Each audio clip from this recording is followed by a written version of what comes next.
Բարև ձեզ հարգելի գործընկերներ, սկսում ենք կառավարության 2025 թվականի նոյեմբերի 27-ի հերթական նիստի աշխատանքները, օրակարգի նախագծի վերաբերյալ կան առաջարկություններ, դիտարկումներ։ Ըստ այդմ օրակարգը դրվում է քվեարկության, ովքեր են կողմ դրա հաստատմանը,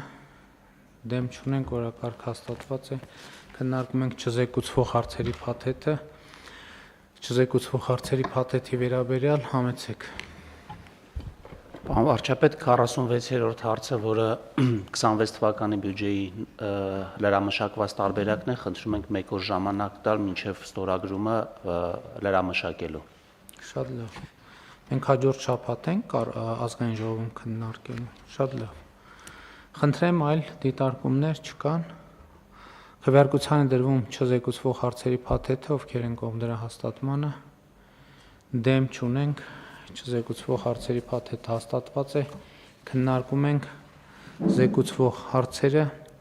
սուբվենցիոն ծրագրերին գումար հատկացնելու մասին հարցը զեկուցող տարածքային կառավարման և ենթակառուցվածքների նախարարի տեղակալ Քրիստինե Ղալեչյան, համեցեք տիկին Ղալեչյան։ Շնորհակալություն մեծարգո վարչապետ, հարգելի գործընկերներ, ձեր քննարկման եմ ներկայացնում Հայաստանի Հանրապետության համայնքների ենթակառուցվածքների զարգացման ուղղված սուբվենցիոն ծրագրերը 2025 թվականի պետական բյուջեից համաֆինանսավորման նպատակով մարզպետերի աշխատակազմերին 1 միլիարդ 708 միլիոն դրամ հատկացնելու վերաբերյալ որոշման նախագիծը։ Նախագծով առաջարկվում է համաֆինանսավորել 12 համայնքներից թվով 15 սուբվենցիոն ծրագրեր։ Թույլ տվեք նաև ներկայացնել սուբվենցիոն ծրագրերի բաշխվածությունը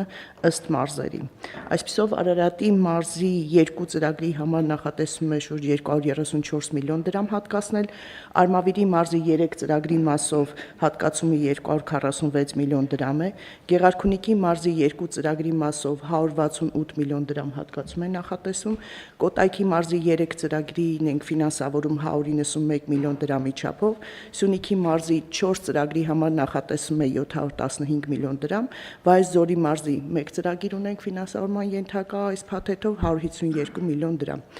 Մեծարգո վարչապետ, թույլ տվեք նշել, որ սույն որոշման հաստատմամբ ըստ էության կունենանք 2025 թվականի պետական բյուջեից 18 միլիարդ 76 միլիոն դրամի համաֆինանսավորված սուբվենցիոն ծրագրեր։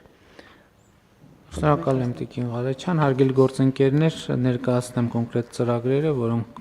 որոնց ֆինանսավորում ենք այս փաթեթով, Արարատի մարզի Արարատ համայնքի Արարատ բնակավայրի ճանապարհների վերանորոգման առաջին փուլը կատարված է աշխատանքների 95%-ը, խոսքը 660 մետր երկարությամբ ճանապարհի մասին է, Վեդի համայնքի Վեդի և Լուսարատ բնակավայրերի բազմաբնակարան բնակելի շենքերի տանիքների նորոգում կատարված է աշխատանքների 75%-ը, խոսքը 10 բազմաբնակարան շենքերի 3893 քառակուսի մետր մակերեսով տանիքների մասին է, 180 տնային տնտեսություն է շահառու այս ծրագրին։ Արմավիրի մարզում Արմավիր բնակավայրի թիվ 2 մսուր մանկապարտեզի գույքի և սարքավորումների ձեռքբերում ավարտված է ծրագիրը, այսինքն իրականացված է և հաստատությունը նախատեսված է 70 սանի համար։ Վաղարշապատ համայնքի Էջմիածին բնակավայրի Մանուկյան առաջին թաղամասի 3 փողոցների հիմնանորոգում, Տերյան, Սուրբ Խորենացի փողոցների և Չարենց թաղամասի բազմաբնակարան բնակելի շենքերի բակային ճանապարհների հիմնանորոգում ասֆալտապատմամբ։ Աշխատանքները ավարտված են, խոսքը 6.5 կիլոմետր ճանապարհի մասին է։ Արաքս համայնքի ապագա բնակավայրի 15-րդ փողոցի ասֆալտապատում, որը ավարտված է 496 մետր երկարությամբ ճանապարհի մասին է։ Գեղարքունիքի մարզի Մարտունի համայնքի Արծվանից Ծովինար, Ձոլաքար, Աստղաձոր, Վաղաշեն, Գեխովիդ և Գետաշեն ներքին Գետաշեն բնակավայրերում գազամատակարարման համակարգի կառուցում։ Աշխատանքները ավարտվել են, կառուցվել է 5 կիլոմետր գազատար 340 տնային տնտեսությունների համար։ Գավառ համայնքի Գավառ բնակավայրում շատրվանային համակարգի տեղադրում, որը ավարտված է, որը մենք դեռևս մենակ փորձարկումն է արվել, չի գործարկվում, պարոն Սարգսյան, այսինքն ամենօրյա չի աշխատել դեռ։ Ոչ, պարոն վարչապետ, փորձարկումն են կարել, Գառնանը նոր Այսինքն հիմա եղանակային պայմաններն այդքան էլ հարմար չի, Գառնանը կգանք մենք է կտեսնենք ոնց է աշխատում, որտեվ շատ ենք լսել այդ շատրվանի մասին, ասում մի անգամ տեսնելը 1000 անգամ լսելուց լավ է։ Կոտայքի մարզում Գառնի համայնքի Գառնի բնակավայրի Մարտիրոսյան, Շիրակացի, Չարենց, Գրիբայեդով, Բաղրամյան փողոցների եւ Գերեզմանատուն տանող ճանապարհի ասֆալտապատում, որը ավարտված է, խոսքը 2.5 կիլոմետր ճանապարհի մասին է։ Գառնի համայնքի Գառնի, Գողթ, Գեղադիր եւ Հացավան բնակավայրերի ճանապարհների ասֆալտապատում, որը ավարտված է, խոսքը 3.5 կիլոմետր ճանապարհների մասին է։ Նայերի համայնքի Եղվարդ բնակավայրի ջրահեռացման համակարգի կառուցում կատարված է աշխատանքների 85%-ը, կառուցվել է 1.6 կիլոմետր ջրատար խողովակաշար, շահառուները 500 տնային տնտեսություն։ Սյունիքի մարզում Կապան համայնքի Արծվանիկ բնակավայրի ճանապարհների ասֆալտապատում ավարտված են աշխատանքները եւ այս ծրագրով խոսքը 1.5 կիլոմետր ճանապարհի մասին է։ Կապան բնակավայրի համայնքապետարանի մասնաշենքի ուժեղացում, վերակառուցում եւ նոր մասնաշենքի կառուցում կատարված է աշխատանքների 95%-ը, բարեկարգվել է 3574 քառակուսի մետր մակերեսով տարածք։ Կապան բնակավայրի թիվ 2 մանկապարտեզի շենքի հիմնանորոգում եւ տարածքի բարեկարգում աշխատանքները ավարտված են, մանկապարտեզը նախատեսված է 140 սանի համար։ Քաջարան համայնքի Քաջարան բնակավայրի Բակունցի 5, Բակունցի 9, Խանջան 12, Լեռնագործներ 19 բազմաբնակարան շենքերի ընդհանուր բաժնային սեփականության գույքի նորոգում էներգախնայող միջոցառումների կիրառմամբ։ Կատարված է աշխատանքների 90%-ը, նորոգվել են 4 բազմաբնակարան շենքերի 4924 քառակուսի մետր մակերեսով տանիքները, շահառուները 136 տնային տնտեսություն։ Եվ Վայոց ձորի Արենի համայնքի Ելփին բնակավայրում մանկապարտեզի շենքի կառուցում, որը ավարտված է եւ նախատեսված է 60 սանի համար։ Հարգելի գործընկերներ, չզեկուցվող հարցով մենք նաեւ ընդունեցինք շինարարության, նորոգման եւ նախագծման հետ կապված աշխատանքներ, ուզում եմ նաեւ այդ ցանկը ներկայացնել, թե ինչ տրանսպորտային օբյեկտների մասին է։ Առաջինը ավտոճանապարհների հիմնանորոգում, վերակառուցում, կառուցում։ Վերին Պտղնու Կոտայքի մարզի հանգույցից Բալահովիդ եւ Աբովյան տանող ավտոճանապարհի 5.2 կիլոմետր հատվածի հիմնանորոգում։ Ավարտը նախատեսված է 2026 թվականին, հիմա փաստացի մեկնարկել են։ Գեղարքունիքի մարզից Այգուտից Աղբերք տանող ավտոճանապարհի սողանքային տեղամասերում անցանելիության ապահովման միջոցառումների իրականացում։ Կրկին այս տարի մեկնարկել են, ավարտը նախատեսված է հաջորդ տարի։ Հաջորդը Արագածոտնի մարզում Մուղնի եւ Օհանավան գյուղեր տանող ավտոճանապարհի 5.3 կիլոմետր երկարությամբ հատվածի հիմնանորոգում։ Ավարտը նախատեսված է 2026 թվականին, այս ուրիշ ճանապարհի մասին է Տիկին Ղալեչյան, թե հիմնական մայրուղու մասին է խոսքը, որտեղ հիմնական մայրուղին ոնց որ թե հիմնականում արված է, այնտեղ կարող է կահավորման աշխատանքներ։ Հիմնական ճանապարհի այս հատվածում բաց ունեինք, այսինքն չարված մաս ունեինք, հենց այդ ճանապարհն ենք հիմնանորոգում, պարոն վարչապետ։ Շատ լավ։ Գեղարքունիքի մարզի Մարտունի համայնքի Մարտունի բնակավայրի Երևանյան եւ Միասնիկյան փողոցների ասֆալտապատում կրկին ավարտը նախատեսված է 2026 թվականին, արդեն նախապատրաստական աշխատանքները սկսվել են։ Կոտայքի մարզում Քանաքեռավանից մինչև Կորեայի ձոր տանող ճանապարհի 1 կիլոմետր երկարությամբ հատվածի հիմնանորոգում այս տարի է նախատեսում ավարտվել։ Վայոց ձորի մարզի Զառիթափ, Գոմք եւ Կապույտ բնակավայրերը միմյանց հետ միացնող ավտոճանապարհի 8 կիլոմետր երկարությամբ հատվածի հիմնանորոգում ավարտը կրկին նախատեսված է 2026 թվականին եւ աշխատանքները փաստացի մեկնարկել են։ Սյունիքի մարզի Վաղատին տանող ավտոճանապարհի 1.5 կիլոմետր երկարությամբ հատվածի հիմնանորոգում կրկին նախատեսված է 2025 թվականին։ Հարգելի գործընկերներ, սա գուցե մյուսների մեջ էլ կար, բայց ես այս մեկը անձամբ տենց գիտեմ, սա այն ճանապարհն է, որը կառուցվում է դպրոցի համատեքստում, այսինքն քանի որ Վաղատինի դպրոցը բացվել է, մենք գնացել ենք, բացումը արել ենք եւ այդտեղ նախատեսվում է, որ կրթահամալիր պետք է ունենանք եւ հիմա նաեւ ճանապարհը գյուղ տանող ճանապարհը հիմնանորոգվում է, դրանից առաջ հիմնանորոգվել էր գյուղի մերձակա ճանապարհը, նորավան լծեն հատվածն է եւ շատ գեղեցիկ բնաշխարհով է անցնում եւ որոտնավանքն է նաեւ այդ ճանապարհի վրա գտնվում, բայց այս ճանապարհը կոնկրետ հիմա դեպի դպրոց տանող ճանապարհի վերջին հատվածն է, որը հաջորդ տարի կավարտենք։ Որոտան խոտ ավտոճանապարհի վերակառուցում, որը նախատեսված է 2025 թվականին։ Այս ճանապարհն էլ շատ բարդ մի ճանապարհ է, որի վրա մենք արդեն 5 տարի, 4 տարի, 5 տարի չարչարվում ենք, որովհետև այնտեղ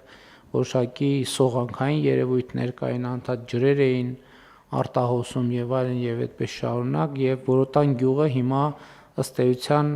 նորմալ ճանապարհ ունի։ Ուզում եմ հիշեցնել, որ 2020 թվականի իրադարձություններից հետո Որոտան գյուղը որոշակի լոգիստիկ խնդիրների առաջ էր կանգնել եւ հիմա ըստ էության այս հարցը լուծվում է եւ ասֆալտապատումը սկսել ենք, Տիկին Ղալեջան, թե դեռ չի։ Պարոն վարչապետ, ավարտել ենք ասֆալտապատումը, ըստ էության մենք որտեվ ես որ գնացել էի, դեռ գրունտային վիճակ էր։ Ավարտել ենք արդեն կահավորման աշխատանքների վերջի փուլին ենք հասել, ըստ էության այս հատկացումով եւ շինական աշխատանքների վերջնական աշխատանքներ կատարելով ավարտում ենք օբյեկտը եւ կներկայացնենք շահագործման արդեն։ Շատ լավ։ Տիկին Ավանեսյան, կառավարության ես հիվանդ ես ոնց եք աշխատում, սեն չի լինի։ Պարոն վարչապետ, մենք պատվաստման հետ կապված առաջարկում ենք հենց վաղը կազմակերպել, որ չունենանք։ Բայց ուշ չի արդեն։ Չէ, ուշ չի դեռ։ Շատ լավ։ Ովքեր բուժման կարիք կա կբուժենք, ովքեր առողջ են կպատվաստենք։ Շատ լավ։ Բան չենք վաղվակցում։ Այսօր հազիվ հավաքվել եք, չենք կարող կազմակերպենք։ Կարող ենք, հենց այսօր ճիշտ եք ասում։ Լոռու մարզում Հալավերտի սանային թաղամաս ակներ եւ դեպի սանային վանական համալիր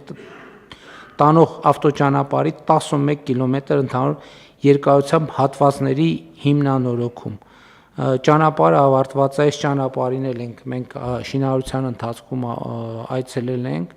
հսկայական մեծ նախագիծ է, որը կարծում եմ Հալավերդու համար ունի շատ մեծ նշանակություն։ Հաջորդիվ տրանսպորտային օբյեկտներ, ոսկետափի վթարային վիճակում գտնվող տրանսպորտային հանգույցի ապամոնտաժում Արարատի մարզում, արդեն ավարտը նախատեսվում է այս տարի, Գեղարքունիքի մարզում M10 ավտոճանապարհի Բերդկում բնակավայրի հատվածում փլուզված հողային պաստառի վերանորոգում, ավարտը կրկին այս տարի, Ակնալից Զարթոնք ավտոճանապարհի վրա գտնվող թվող 2 կամուրջների հիմնանորոգում, Արմավիրի մարզում, էլի նախատեսվում է ավարտ այս տարի, Լոռու մարզում Վանաձորի Բաղրամյան էստակադայի հիմնանորոգում, որը կրկին նախատեսվում է իրականացնել այս տարի։ Նաև կատարված աշխատանքների մատուցված ծառայությունների վճարում, Սևանից Իջևան տանող մի շարք հատվածների կայող պարապետների վերանորոգում, ստորին հնապատերի կառուցում եւ փլուզված հողային պաստառի եւ կողմնակի վերականգնում, սա արված է այս աշխատանքը։ Նախագծման սա արված աշխատանքներն է, վերջի 5% վճարումներն են կատարում, որպեսզի արդեն շահագործման ներկայացնենք։ Ուրցաձորից դեպի Մարտունի տանող նոր ավտոճանապարհի կառուցում, խոսքը այս դեպքում նախագծման մասին է աշխատանքի։ Այստեղ պարոն վարչապետ նախագծման աշխատանքների վերջին 30%-ը եւ փորձաքննության աշխատանքների վերջի վճարումը կատարելու մասին է նախագծել ենք, արդեն վերջին։ Սա էլ է մի ճանապարհ, որը կրկին հանրապետության տնտեսական եւ զբոսաշրջային կյանքի համար շատ էական նշանակություն է ունենալու, որովհետև հիմա Արարատի մարզը Գեղարքունիքի մարզի հետ ուղիղ կապող ճանապարհ չկա, այսինքն Գեղարքունիքի մարզից Արարատի մարզ գալու համար կամ պետք է գալ Վայոց ձորի մարզով կամ Կոտայքի մարզով կամ Երևանով, իսկ այս ճանապարհը շատ մեծ կակտիվացնի եւ Գեղարքունիքի մարզի համար եւ Արարատի մարզի համար տնտեսական ակտիվությունը, այդ թվում զբոսաշրջային շատ հետաքրքիր տեղեր կան ճանապարհի երկայնքով եւ վերջնակետերում եւ մենք ճիշտ է նախագիծը շատ թանկ է 15 միլիարդ դրամ, թե ավելի։ Վարչապետ, երկու փուլով են նախագծային շինական աշխատանքները նախատեսում, առաջի փուլի համար 4 միլիարդ է շուրջ նախաշիվը, իսկ երկրորդ փուլի համար 31.6 միլիարդ դրամ, բայց հանրային կոմիտե կներկայացնեք նախագիծը։ Շատ լավ։ Գուցե առաջի փուլը միայն անեք, որը եւս տնտեսական մեծ Չէ, դե պարտադիր չի միանգամից անենք ամեն ինչը, կտոր կանենք, տենց միջև ամբողջական կավարտվի։ Ընդ որում ուզում եմ ընդգծել, որ գիտեք, որ Մարտունի եւ Վեդի համայնքների բնակիչները նաեւ որոշակի կապեր ունեն ազգակցական, այսպես ասենք, պատմական եւ նաեւ պետք է ասել, որ երկու համայնքների բնակիչների ակնկալիքն է, որ այդ ճանապարհը կառուցվի, որովհետեւ իսկապես դրա պահանջարկը կա։ Հաջորդիվ ինչ օբյեկտներ ենք նախատեսում, որպեսզի արդեն գծանախաշվային փաստաթղթեր ձեռք բերենք։ M2 ավտոճանապարհի Անգեղակոթի Խաչմերուկի հարակից հատվածում ծանրաքաշ եւ մեծ եզրաչափերով տրանսպորտային միջոցների անշարժ կշռման նոր հենակետին մոտեցող 0.8 կիլոմետր ավտոճանապարհի կառուցում։ Սյունիքի մարզում, Արմավիրի մարզում M3 միջպետական ավտոճանապարհից Էջմիածնից մինչև Դաշտ տանող 4.8 կիլոմետր երկարությամբ հատվածի հիմնանորոգում, Կոտայքի մարզում H2 ավտոճանապարհի Աբովյանից Արզնի եւ Նոր Գեղի տանող ավտոճանապարհի 6.7 կիլոմետր երկարությամբ հատվածի հիմնանորոգում,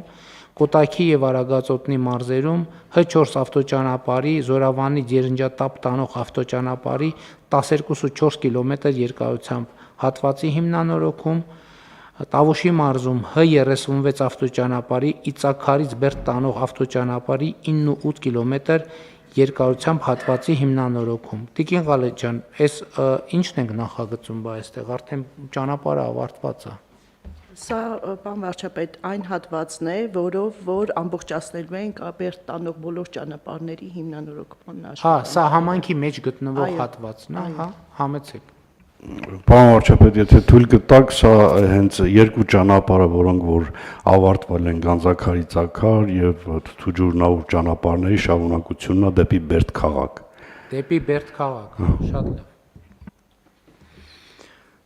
Էլի Տավուշի մարզում H36 ավտոճանապարհի Բերդից Տավուշ գյուղի Խաչմերուկ տանող ավտոճանապարհի 4.6 կիլոմետր երկարությամբ հատվածի հիմնանորոգում,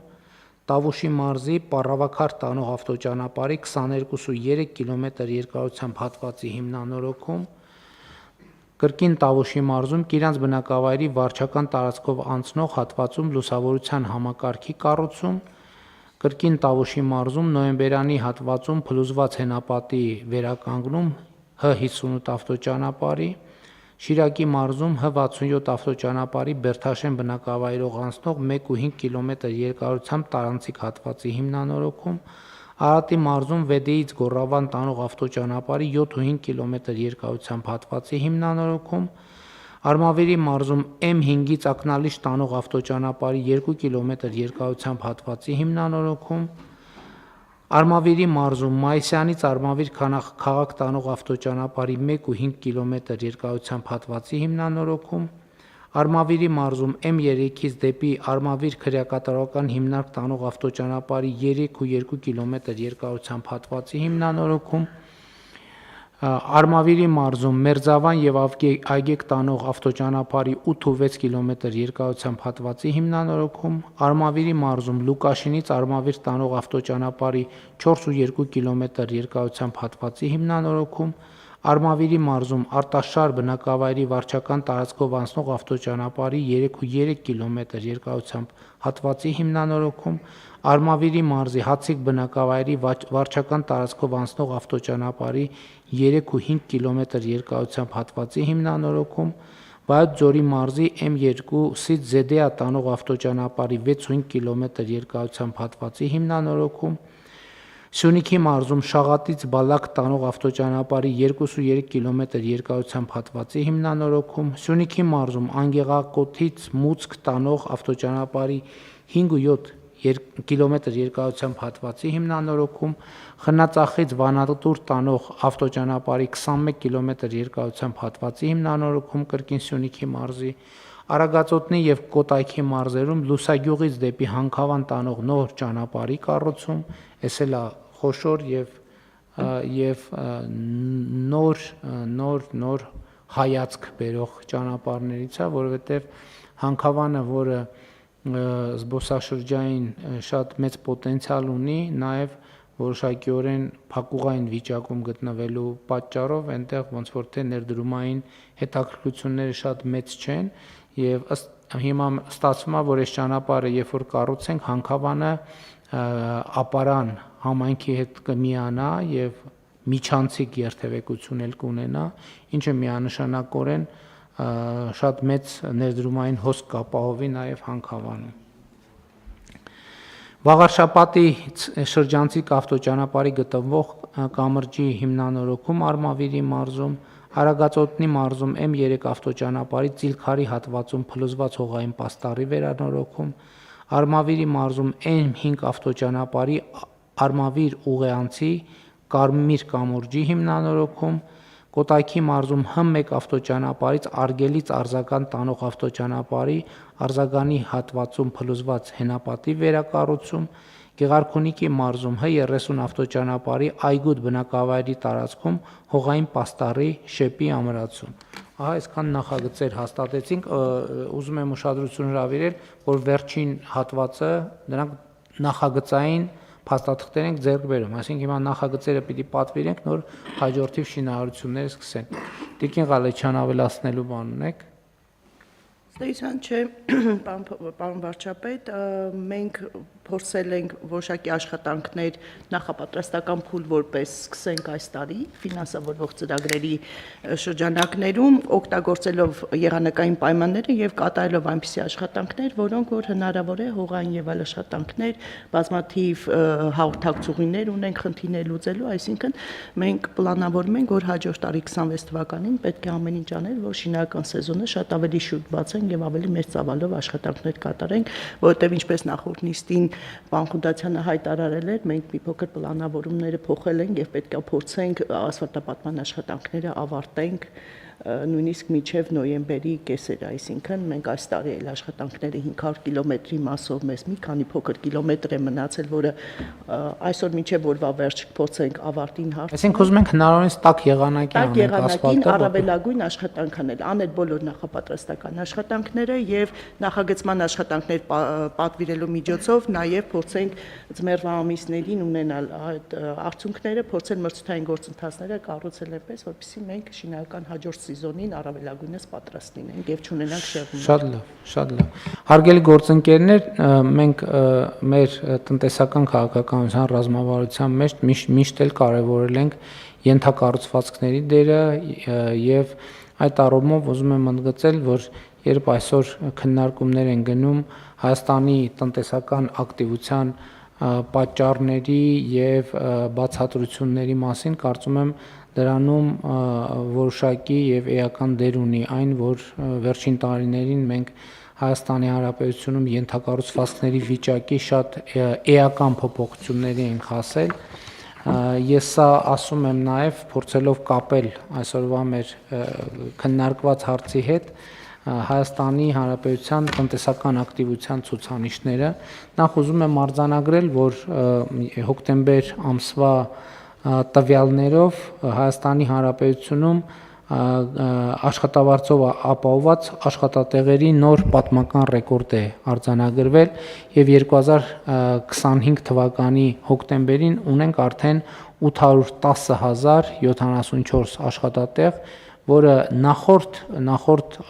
ամսվա համեմատ 5000 ավելի քան 5000-ով ավել է կամ շուրջ 5000-ով ավել է, բայց ես համեմատությունները բերում եմ նաև այս անգամ էլ 2018 թվականի հոկտեմբերի համեմատ եւ 2018 թվականի հոկտեմբերի համեմատ աշխատատեղերը ավելացել են 223895-ով։ Իսկ աշխատավարձի ֆոնդը, ընդհանուր համախառն աշխատավարձի ֆոնդը ավելացել է 149 միլիարդ դրամով եւ միջին աշխատավարձը, որը կազմել է հոկտեմբերին 313,000, ավելացել է 135,000 դրամով։ Այս տնտեսական ցուցանիշները, այսինքն հիմա այս կարգի տնտեսական ցուցանիշները բարեբախտաբար եւ ուրախալի կերպով նորություն չեն, որովհետեւ մենք կառավարության նիստում պարբերաբար այս թեմաներին անդրադառնում ենք։ Հաջորդը, որ կուզենայի նշել, հետեւյալն է, որ մենք հոկտեմբերին, նախորդ տարվա հոկտեմբերի նկատմամբ ունեցել ենք 11% տնտեսական ակտիվության ցուցանիշի աճ, իսկ արդեն 2025 թվականի առաջին 10 ամիսները նախորդ տարվա հունվար-հոկտեմբերի համեմատ տնտեսական ակտիվության ցուցանիշը կազմել է 8.1%։ Սա նույնպես կարծում եմ շատ կարևոր եւ շատ պոզիտիվ ցուցանիշ է։ Նաեւ ընդգծեմ, որ սա տնտեսական ակտիվության ցուցանիշն է եւ տնտեսական աճի հաշվարկը չէ, բայց նաեւ պիտի արձանագրեմ, որ եթե ես ճիշտ եմ հիշում թվերը, 9 ամիսներով մենք արդեն ունենք 6% արձանագրված տնտեսական աճ։ Ես կարծում եմ, որ սրանք իսկապես շատ լավ ցուցանիշներ են եւ պետք է արձանագրել, որ արդեն ոչ առաջին տարին մեր տնտեսության աճը կանխատեսվածից տեսանելիորեն ավել է եւ նաեւ կարծում եմ սրա պատճառն այն է, որ մենք անդադ մեր քաղաքականություններում բացի ենթակառուցվածքներից ընդգծում ենք մարդու ստեղծարար աշխատանքի կարևորությունը եւ այդ ստեղծարար աշխատանքի արդյունավետությունը բարձրացնելու առումով կրթության կարևորությունը եւ կարծում եմ, որ այս ուղերձները ընկալվում են եւ այդ ուղերձները իրագործվում են ամենօրյա կյանքում։ Ես ուզում եմ եւս մեկ անգամ գնահատանքի եւ շնորհակալության խոսքեր ասել Հայաստանում աշխատող, արդյունք ստեղծող եւ օրենքով նախատեսված հարկերը վճարող քաղաքացիներին, նաև ուզում եմ ընդգծել, որ վերջին ամիսներին ես տնտեսվարողներից նամակներ եմ ստանում այն մասին, որ հարկային մարմինները, այսպես ասած, չափից ավելի խստապահանջ են եւ նաեւ քննչական մարմիններ չափից ավելի խստապահանջ։ Գիտեք, եւ ես ընդհանրապես մեր գործընկերների հետ զրույցում այսպիսի սկզբունք ենք մենք ворթեգրել։ Մեր սկզբունքը հետեւյալն է, որ Հայաստանի Հանրապետությունում բառացի ինչ որ ասում եմ, սա ես մեջբերում եմ մեր աշխատանքային քննարկումներից առանց մի բառ ավելացնելու կամ պակասացնելու, որ Հայաստանի Հանրապետությունում չպետք է լինի որևէ տնտեսվարող, որը ունենա օբյեկտիվ հիմք ասելու, որ կառավարությունը հարկային գործունեության ֆիսկալ պրոցեսների արդյունքում իրենից վերցրել է թեկուզ մի լումա ավել հարկ կամ տուրք։ Եվ բայց մյուս կողմից կառավարության դիրքորոշումն էլ այն է, որ չպետք է լինի տնտեսվարող, որ վճարի օրենքով նախատեսվածից մի լումա պակաս հարկ եւ տուրք։ Ես կարծում եմ, որ սա շատ կարևոր եւ սկզբունքային եւ օրինական եւ արդար մոտեցում է, բայց այնուամենայնիվ, քանի որ մեր տնտեսվարողները այդ թեմաները բարձրացնում են, մենք շաբաթ օրը ունենք աշխատաժողովը մեր երկրորդ տնտեսական ոլորտի ներկայացուցիչների հետ եւ մենք այդ հարցը կքննարկենք։ Իհարկե, ես նախորդ շրջանում այդ նամակներից առնվազն մի քանիսը մակագրել եմ փոխվարչապետ Տիգրան Խաչատրյանին, խնդրելով, որ քննարկումներ ունենան, ի վերջո հասկանանք, թե որ փաստարկն է, ում որ փաստարկն է արդարացի եւ որ փաստարկը ոչ այդքան, եւ մենք ըստ էության շաբաթ օրը կամփոփենք այդ քննարկումների արդյունքները կլսենք փոխվարչապետին, որպեսզի գանք եզրակացություններ եւ գանք, այսինքն ձևակերպենք մեր մոտեցումը, բայց բոլոր դեպքերում մոտեցումը արդեն իսկ ձևակերպված է, ոչ մի լումա ավել եւ ոչ մի լումա պակաս։ Այս սկզբունքով մենք պետք է աշխատենք, մանավանդ որ ելի եմ ուզում հույս ունեմ, որ մեր տնտեսվարողները տեսնում են, որ պետական բյուջեի միջոցները ինչ ուղղություններով են ծախսվում, ինչ նպատակներով են ծախսվում եւ միջալոց նաեւ քաղաքացիներին է վերաբերվում, որովհետեւ մենք անդադ խոսում ենք բարեկեցություններից, սոցիալական վճարներից եւ այլն,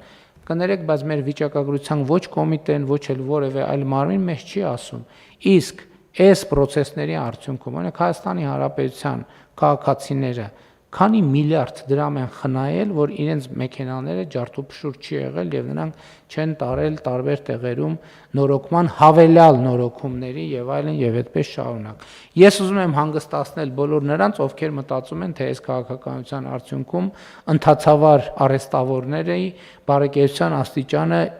պակասել է, ոչ չի պակասել, որովհետև այդ ընթացքում մեքենաների թիվը այնքան է ավելացել, որ ընդհանցավար եւ մյուս արհեստավորները հաստատ ունեն շատ ավելի մեծ աշխատանք, քան նախկինում ունեցել են եւ այս առումով կարծում եմ, որ ես նկատում եմ այս ոչ մի հաշվարկի մեջ չկա եւ ոչ մեկ էլ չի հաշվում, ոչ ես էլ ճիշտն ասած որ մեքենա է վարում եւ անձնական օգտագործման մեքենա ունեի, չի կարող հիշել, թե նախորդող շրջանում ես ինչքան եմ ծախսել Իմիջիայլոց անկանխիկը սրա համար է, որ պետք է լինի հետագայում իմանանք, թե մեքենայի նորոգման համար ինչքան ենք ծախսել, որը հիմա այլևս չենք ծախսում։ Նկատի ունեմ, այս տնտեսական ցուցանիշները լավատեսական են եւ մենք հետեւողական հանգիստ մեր քաղաքականություններով պետք է առաջ շարժվենք, իհարկե նաև այդ ընթացքում լսելով քննադատությունները, տեսնելով մեր թերությունները, ուղղելով մեր թերությունները եւ այդպես շարունակ։ Պարոն Պապայան, տնտեսական իրավիճակի հետ կապված ունեք մեկնաբանություն։ Շնորհակալություն, պարոն վարչապետ։ Մենք բնականաբար ամբողջ ծավալով շարունակում ենք իրականացնել կառավարության այն տնտեսական ծրագրերը, որոնք որ միտված են կայուն երկարաժամկետ տնտեսական աճի ապահովմանը եւ այստեղ ես ուզում եմ եւս մեկ շերտ ավելացնել, մեր քաղաքականությունների արդյունքում էականորեն բարելավվել է արտադրողականությունը մեր երկրում, որը ըստ էության արտադրողականության բարձրացման էլի երկու հիմնական ճանապարհ կա։ Մեկը տեխնոլոգիաներն են, մյուսը կրթությունն է։ Եվ եթե կրթության մեջ կատարվող ներդրումները արտադրողականության վրա երկարաժամկետում են իրենց արդյունքը ցույց տալու, որովհետև այսօր լավ դպրոց գնացած երեխան 10 տարի հետո նոր կկարողանա ըստ էության տնտեսության մեջ լավ արդյունքներ ցույց տալ, տեխնոլոգիաները մի քիչ ավելի արագ են իրենց արդյունքը ցույց տալիս եւ մեր արտադրողականության խթանման ծրագիրը այս առումով շատ թիրախային է, որը հնարավորություն է տալիս մեր արտադրության վերամշակող արտոնաբերության մեջ ներգրաված եւ այլ ոլորտների բազմաթիվ ընկերությունների մեծ ներդրումներ իրականացնել կառավարության աջակցությամբ։ Ես նկատի ունեմ, երբ որ մենք վարկերի տոկոսադրույքներն ենք սուբսիդավորում, լիզինգի տոկոսադրույքներն ենք սուբսիդավորում եւ սա մեծ ու պահանջված ծրագիր է եւ սա եւս իմ կարծիքով կարեւոր հիմք է կայուն երկարաժամկետում կայուն տնտեսական աճ ապահովելու եւ պարոն վարչապետ, ձեր թույլտվությամբ եւս մեկ շերտի անդրադառնամ, դուք աշխատատեղերի մասին խոսեցիք եւ նախորդիվ էլ երբ որ մենք քննարկում ենք ես սրա մասին էլի խոսել եմ, մենք ոչ միայն ունենք աշխատատեղերի աճ բացարձակապ թվով, այլ նաև որակական փոփոխություն ունենք, ինչ նկատի ունեմ, օրինակ 2 միլիոն եւ 2 միլիոն դրամից ավել աշխատավարձ ստացող մարդկանց թիվը անցած տարվա հոկտեմբերի համեմատ 1338-ով ավել է 12556-ով կամ 14.3%-ով ավել է 500,000-ից 2 միլիոն աշխատավարձ ստացող մարդկանց թիվը անցած տարվա համեմատ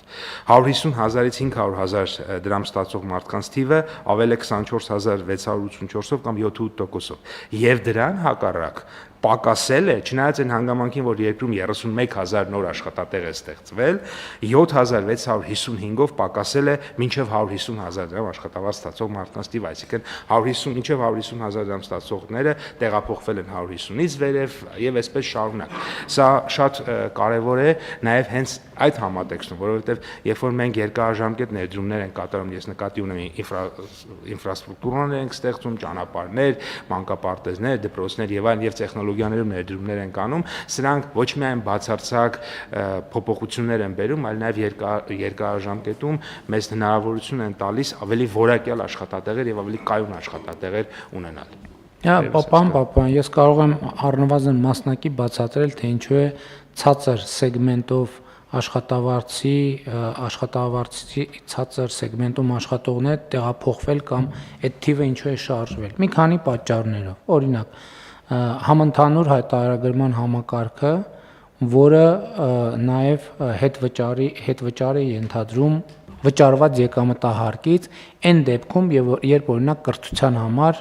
եւ առողջապահության համար վճարումները անում են անկանխիկ վճարումներ անելու համար պետք է աշխատավարձերը կամ արտահայտված լինեն, այսինքն Երևան։ Հաջորդը անհուսալի վարկերի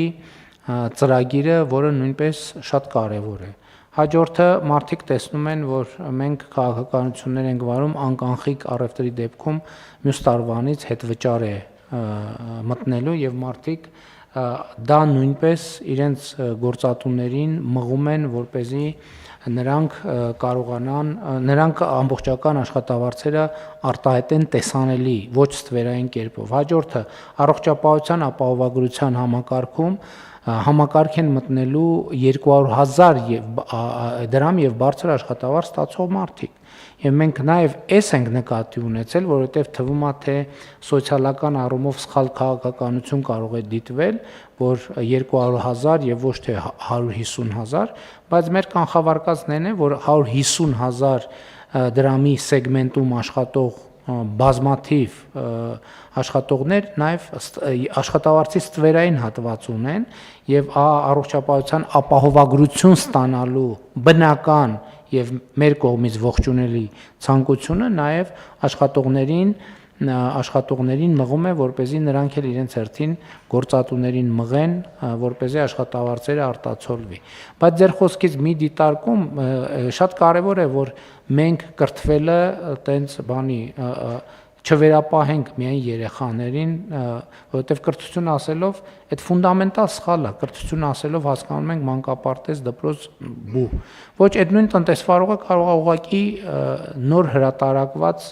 գիրք կարդալ կամ հին հրատարակված կամ շատ հին հրատարակված գզրոցներում փոշոտած գիրք գտնել, կարդալ, ել չեմ ասում, հիմա ժամանակակից աշխարհը հնարավորություն է տալիս համացանցի միջոցով հեռավար կրթության բազմաթիվ հնարավորություններ է տալիս, ընդ որում այդ թվում կրթական ծառայությունների մատուցման, բայց գիտեք հիմա ոդկասթներ ռեժիմով այնքան բաներ կան, այնքան նյութեր կան, եւ որտեղ մարդիկ իրենց փորձն են պատմում, իրանց սխալների եւ հաջողությունների մասին են պատմում եւ կրթության հնարավորությունները անսահմանափակ են 21-րդ դարում, ել չեմ ասում վերապատրաստումների եւ այլ ծրագրերը, այնպես որ էզուտ մեր քաղաքական խոսույթի եւ լեզվամտածողության առումով մենք պետքա սա ընդգծենք։ Շատ լավ, հարգելի գործընկերներ, համեցեք։ Շատ կարճ կարելի է, պարոն վարչապետ, ես վիճակագրորեն նաև հաստատեմ ձեր մտքերը, օրինակ մենք հանրային սննդի կազմակերպման ոլորտում ունենք իհարկե եւ աշխատատեղերի եւ աշխատավարձի աճ, բայց միջին աշխատավարձը 157,400 դրամ է։ Ակնհայտ է, որ հանրային սննդի ոլորտում օրինակ մատուցողները կամ ռեստորանային ոլորտում աշխատակիցները շատ ավելի բարձր են ստանում, այսինքն նույնիսկ այս վիճակագրությունն է բավականին լավ պատկեր մեզ տալիս, այլ չասած, որ իրական տնտեսության մեջ կամ հողի վրա շատ ավելի բարձր է եւ մեր քաղաքականությունները այո պետք է ստիպեն, որպեսզի այս թվերը հնարավորինս մոտենան իրականությանը եւ դուք նաեւ նշեցիք 9 ամսվա ցուցանիշների մասին, որոնք արդեն բացարձակ ցուցանիշներ են, այսինքն դրանք ցույց են տալ եւ 6% աճ ունենք, ինչը բոլոր եւ միջազգային կառույցները եւ Հայաստանում մեր երկրում մասնագիտացված կառույցները շատ ավելի ցածր տնտեսական աճ են կանխատեսում եւ ուզում եմ նշել, որ բոլոր ուղղություններով մենք աճ ունենք, այդտեղ արդյունաբերությունում մի փոքր 1%-ի կարգի նվազում ունենք, բայց տարեսկզբին շատ ավելի մեծ էր այդ նվազումը եւ հիմա գնալով մենք այդ տարբերությունը փոքրացնում ենք, որը հիմնականում պայմանավորված էր 24 թվականին այդ շատ մեծ ծավալով ոսկու ուրեմն վերամշակման գործընթացով։ Դե հիմա էլ այսօրվա 11%-ն էլ պետք է նայենք ինչ առնչություն ունի այդ թեմայի հետ, բայց ընդհանուր առմամբ դրանով թե առանց դրա 9 ամսվա 6% աճը արդեն մեր բոլոր կանխատեսումներից եւ ոչ միայն մեր կանխատեսումներից բարձր է եւ ակնհայտ է, որ դա չի նվազի։ Եվ ակնհայտ է, որ դա մեծ հավանականություն կա, որ կաճի։ Հույս ունեմ, բայց էդ էլ ասեմ, որ մենք պետքա ի վերջո տենց կայուն մեր պոտենցիալին մոտիկ աճի ուղեցիրը մեզ համար լինի նպատակային, որովհետև գիտեք մի հատ ուրիշ խնդրեմ ենք մենք հանդիպում, երբ որ մեր պոտենցիալից, ինչպես տնտեսագետներն են ասում, ավելաճ ենք ունենում, դա գնաճային երևույթների է որոշակի հանգեցնում շատ հաճախ, ինչը միշտ չի, որ բնականաբար գնաճը երբեք ցանկալի չի, դրա համար այս 6 հույս ունենք նաև այս ընթացքում ոչ թե հույս ունենք, այլ մեր տնտեսական աճի պոտենցիալն էլ ավելացել, դա էլ է շատ կարևոր, եւ մենք սենց ավելի շատ պետքա այլևս տենց ապացուցողական տնտեսական աճ մեզ պետք չի, մեզ պետքա ուղղակի կայուն, առօրյա, ասենք տնտեսական աճը պետքա դառնա մեր կյանքի մի հատ սովորական անբաժանելի մաս, որ գա մի պահ, որ սկի առանձնապես կառավարության նիստում չանդրադառնանք էլ, որովհետև այլ այտենց ոչ մի նորություն չկա, համեց Շատ կարճ այսօրվա անորոշությունների պայմաններում 6% տնտեսական աճը աշխարհում համարվում է բարձր լավ ցուցանիշ ու երբ որ մենք նայում ենք նաև ցուցանիշները տարբեր երկրների, դա լավագույնների մեջ է վերին հատվածում գտնվող եւ աշխարհի միջին աճից շատ ավելի բարձր աճ է։ Այդ տերմինն էլ է պետք է բարձրանա երկու անգամ ինձ մղեցիք լրացուցիչ մեկնաբանությամբ, որ այդ ընդունված բան է, իհարկե, որ ասում են այսօրվա անորոշությունների պայմաններում։ Այդ անորոշությունը մենք չենք էլ նկատում, այդ անորոշությունը այսօր էլ կար, եկել կար, վաղն էլ ալնելու 10 տարի առաջ էլ կար, 20 տարի առաջ էլ կար, 30 տարի առաջ էլ կար, 30 տարի հետո ալնելու։ Խնդիրն է այդ անորոշությունների պայմաններում որոշել, իսկ ինչ ենք մենք անում։ Այդ անորոշությունը հիմա լավ լուրն է նա, որ այդ անորոշությունների պայմաններում մենք որոշել ենք ինչ ենք անում եւ հետեւաբար դա է շատ կարեւոր նախադրյալը, որ այդ անորոշությունները մեր վրա կունենան կառավարելի կամ նվազագույն ազդեցություն։ Համեցեք։ Շնորհակալություն, պարոն վարչապետ, ես լիովին համաձայն եմ ձեր հնչեցրած մտքերի հետ, այստեղ իմ կարծիքով մեր հիմնական անելիքը այդ հավելյալ տնտեսական աճի բաշխմանն է վերաբերում եւ մեր տնտեսական քաղաքականությունը հենց առաջի հերթին պետք է ուղղված լինի ոչ միայն տնտեսական, այլ նաեւ հարկաբյուջետային քաղաքականությունը, որպեսզի այդ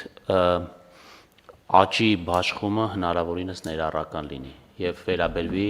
մեր բոլոր սոցիալական շերտերին, ինչը նաեւ դրսևորվում է այն վիճակագրությամբ, որը պարոն Պապյանը ներկայացրեց եւ մեր գործողությունները այս ուղղությամբ պետք է շարունակական լինեն։ Պարոն Հովհաննիսյան, այդ թեմային էլ մենք բազմիցս անդրադարձել ենք եւ իհարկե դա բնականաբար մեզ համար ամենազգայուն եւ կարեւոր թեմաներից է, որովհետեւ Բաշխման մասին երբ որ խոսում ենք, իհարկե պետական բյուջետային քաղաքականություն դրա կարևոր ատրիբուտներից մեկն է։ Բայց ըստ էության բաշխման process-ում կարևոր է ոչ միայն, այսպես ասած, այդ հնարավորությունը ստեղծելու, այլև այդ հնարավորությունից օգտվելու ունակությունը։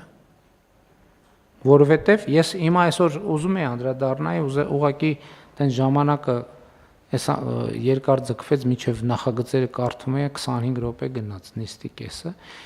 բայց հետեւյալը, որ այս աշխատավարձերի մասին, որ խոսում ենք, աշխատավարձերը աճել են, միջին աշխատավարձը աճել է, աշխատատեղերը աճել է եւ այլն եւ այլն եւ այլն։ Հիմա այդ ամենի արդյունքում միշտ հարց է ծագում, այսինքն սա նշանակում է, որ մարդիկ լավ են ապրում, Միանշանակ այո, մարդիկ լավ են ապրում, բայց որ մարդիկ են լավ ապրում։ Սա չի նշանակում, որ բոլոր մարդիկ լավ են ապրում։ Կամ բազմաթիվ մարդիկ, որ կամ ավելի լավ չեն ապրում, կամ նույնիսկ ավելի վատ են ապրում։ Բայց մենք պետք է ի վերջո առերեսվենք, որ մարդիկ են ավելի լավ ապրում։ Այն մարդիկ, ովքեր իրանք վրա աշխատում են, որ Հայաստանում հարգելի գործընկերներ, մեծ գումարներ են պտտվում։ Երեք ես տեղեկանքն եմ ստացել կենտրոնական բանկից եւ այս տարի, եթե ճիշտ եմ հիշում, $500 միլիոն գնում է իրականացրել, պարոն Մուկասյան, ճիշտ եմ հիշում թիվը։ Չէ, ավել 1.5 միլիարդի կարգի։ 1.5 միլիարդի, բա 500 միլիոնը Նայեք պահուստների պահուստի աճը 1.5 միլիարդ կենտրոնական բանկը 1.5 միլիարդ 1.5 միլիարդ, պարոն Գալստյան։ Այո, 1.5 միլիարդ դոլար։ 1.5 միլիարդ դոլար է գնել Հայաստանի Հանրապետության շուկայից։ 1.5 միլիարդ դոլար։ Մենք հասկանում ենք, ես ինչ նշանակում։ Այդ նշանակում է այդ 1.5 միլիարդ դոլարը մտել է Հայաստան, հայտնվել է շուկայում, եւ կենտրոնական բանկը տեսել է ավելցուկ եւ այդ 1.5 միլիարդը գնել է, այսինքն այս 1.5 միլիարդը դարել է դրամ եւ վերադարձել է շուկա։ Հիմա բացի այն սովորական, որ գիտենք, Հայաստանում պլյուս 1.5 միլիարդ դոլար է պտտվում։ Պետքա մարդկանց մեջ զարգացնել կարողությունը այս 1.5 միլիարդ դոլարից իրենց բաժինը վերցնել։ Բազմաթիվ տնտեսվարողներ իրենց բաժինը վերցնում են, իրենց կրթության շնորհիվ։ Այսօր Հայաստանում ինչքան էլ փորձեն տպավորություն ստեղծել տենց, այդպիսի բան չկա, որ մտնեն միտեղ, ասեն հավաքեք, այս մերն է եւ այլն եւ այլն։ Չնայած եթե տենց դեպքեր լինում են, դրա համար իրավապահ մարմիններ կան, պետքա քննեն, հետաքննեն, զբաղվեն։ Բա ով է, բա մարդ կա այս 1.5 միլիարդ դոլարը այս հենց դեմով անցնում է, իր կյանքում ոչ մի բան չի փոխվում։ Ինչի ոչ մի բան չի փոխվում իր կյանքում։ Որտեւ մարդը չունի անհրաժեշտ հմտություն։ Այդ 1.5 միլիարդը հավելյալ հատվածն է, այս 1.5 միլիարդը չէ։ Շատ ավելի մեծ, մի քանի 1.5 միլիարդ դոլարների մասին։ Պատկերացրեք, մարդը նստած է, իրանց չգիտեմ, որևէ զբոսայգում, որևէ տեղ, կամ կանգնած է, կամ այդ 1 միլիարդները դեմով անցնում են, ցենց անցնում են դեմով։ Որ մարդը ավելի վատ է ապրում։ Ստեղ է խնդրեմ, մենք պետք է օգնենք այդ մարդուն, որ ասում եմ մարդը պետությունը պետք է ուժեղացնի մարդուն, որ այդ 1.5 միլիարդ դոլարի իր բաժին ունենա, որն է դրա ձև, միայն մի ձև, մենակ կրթություն, ուրիշ որևէ բան չկա։ Ինչ ուզում եք այդ 1.5 միլիարդից կեսը խողովակով մտցնենք իրանց տուն։ Մեկը իրանց կյանքում բան չի փոխվելու, որովհետև այդ փողը ծախսելու համար էլ է պետք հմտություն։ Համեցեք, պարոն։ Պարոն վարչապետ, ձեր թույլտվությամբ, այսքան որ մանրամասն վերլուծեցինք, ձեր թույլտվությամբ ես մի շերտ էլ փորձեմ էլի ավելացնել, քանի որ ոնց որ անհրաժեշտություն առաջացավ ավելի համակողմանի բան անել, ամփոփել պատկերը, ես կարծում եմ, որքան էլ որ պարոն Պապոյանը ասում է այսօրվա անորոշությունների պայմաններում, ես կասեի այո եւ ոչ, որքան անորոշ է, այնքան էլ շատ որոշակություններ կան եւ այդ որոշակությունները շատ պոզիտիվ են։ Եվ ես վստահ եմ, որ դա տնտեսության վրա էլ է այդպես անդրադառնում։ Իհարկե առաջին հերթին ես նկատի ունեմ Հայաստանի Հանրապետության շուրջ խաղաղ եւ անվտանգ միջավայրի ավելի ու ավելի ուրեմն ձևավորումը եւ ամրապնդումը եւ վստահաբար տնտեսագետ չլինելով հանդերձ կարող եմ պնդել, որ սա չի կարող իր ազդեցություն չունենալ էլի տնտեսության վրա եւ ակնկալիքների առումով եւ ապագայի նկատմամբ վստահության առումով եւ մարդկանց եւ բիզնեսների եւ խոշոր բիզնեսների կողմից։ Ես նույնիսկ կասեի, սա հիմնական գործոններից մեկը կարող է լինի, իհարկե մնացած բաների հետ հավասար։ Պարոն Միրզյան, լրացնելով ձեզ, ուզում եմ հիշեմ, այս երկու օրը ինչ տնտեսական թեմայով հետ եմ հանդիպել,